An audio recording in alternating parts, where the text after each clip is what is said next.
ये क्या वजह है कि मोहसिन नकवी को एक के बाद एक ओहदे से नवाजा जा रहा है?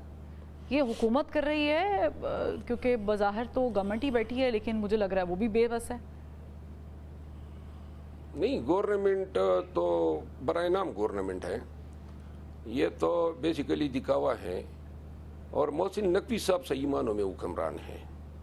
और वो राना सनाउल्लाह साहब का वो बयान आपने देखा होगा, किसी टॉक शो में उन्होंने कहा कि उनकी मेहरबानी है कि वजारत दाखिला पे इत्तेफाक कर लिया, वरना वज़ीर आज़म बन जाते तो ये भी कोई अनहोनी न होती। आप राना सनाउल्लाह की इस बात से इत्तेफाक करते हैं कि वो बन सकते हैं वज़ीर आज़म? इत्तेफाक भी करता हूँ, और मैं एक मेरी गुत्थी भी सुलझ गई। वो राना सनाउल्लाह के हार के पीछे मुझे नज़र आ गया, जब राना सनाउल्लाह ने यह बयान दिया तो अंदर से वो बोल उठे कि फार्म 47 पे ये क्यों मुस्तफ़ीद नहीं हुआ। इसलिए नहीं हुआ, और बल्कि पूरा फैसलाबाद कि राना सनाउल्लाह अगर मुस्तफ़ीद हो जाता तो इंटीरियर के लिए बड़ा ही मजबूत कैंडिडेट होता। हाँ। तो लिहाजा सिरे से पता ही काट दिया उन्होंने। नहीं तो फिर अगर मरवत साहब इतने लोग मुस्तफ़ीद हुए हैं फॉर्म 47 से और सिर्फ राना साहब उस लिस्ट में शामिल है जो मुस्तफ़ीद नहीं हुए, तो लोगों ने क्यों नहीं चाहा, उनकी पार्टी ने क्यों नहीं चाहा कि वो भी वजारत दाखिला संभालें और उनकी जगह मोहसिन नकवी आए? ये ज़ाहिर नून लीग का अपना फैसला तो नहीं होगा। देखिए, नून लीग को खुद पता नहीं है कि कहाँ कहाँ पे फार्म 47 की सीटें उनको देनी थी। ये तो देने वालों ने दी है। कौन देने वाला है? ये तो नहीं हुआ है कि देने वाले वही हैं जो 2 साल से हुकूमत चला रहे हैं, जिन्होंने खान का बोरिया बिस्तर गोल किया, और जो 2 साल में जिन्होंने मुल्क में अंत मचाई हुई है।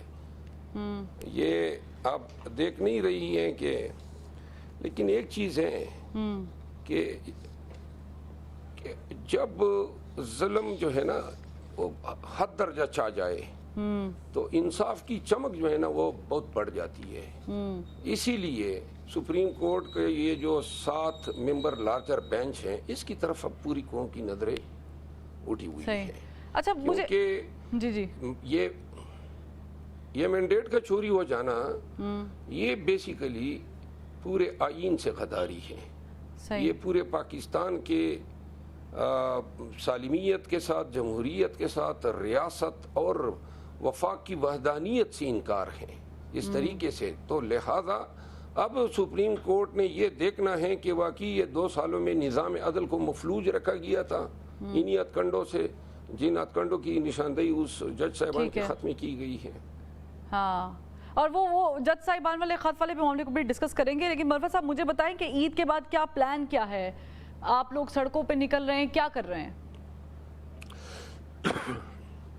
मेरा ख्याल है कि ईद के बाद जो है वो हमारी जद्दोजहद की रात का आगाज होगा, क्योंकि ज़ुल्म का दिन भी रात की मोहताज होती है। मौलाना साहब को मिलाएंगे साथ?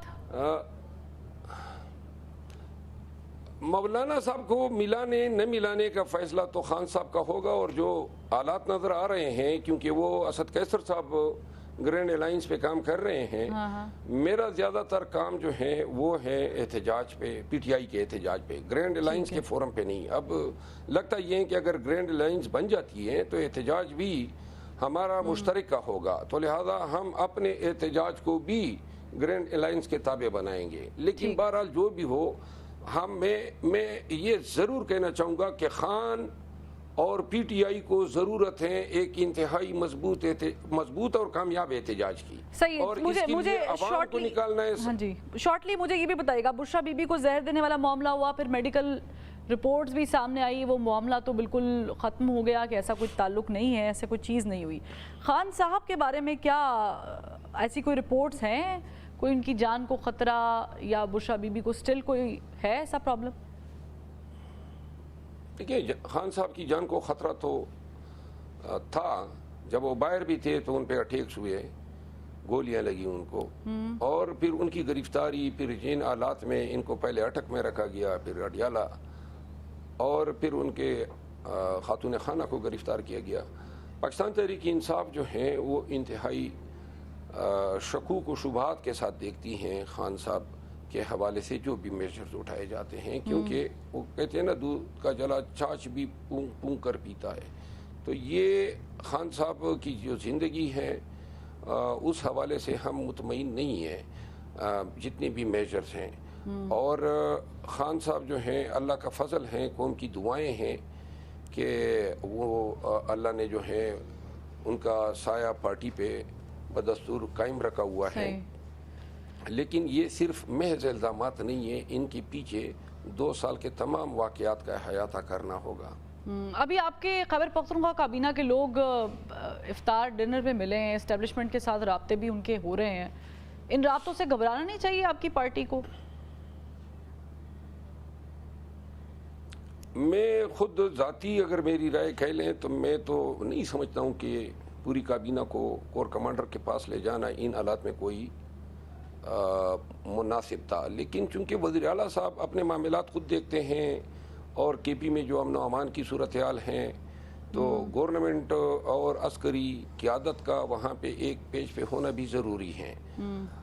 मुझे उन तमाम मुहर्रिकात का बखूबी इल्म नहीं है कि जिन की वजह से काबीना और अस्करी क़यादत को पेशावर में एक टेबल पे बैठना पड़ा।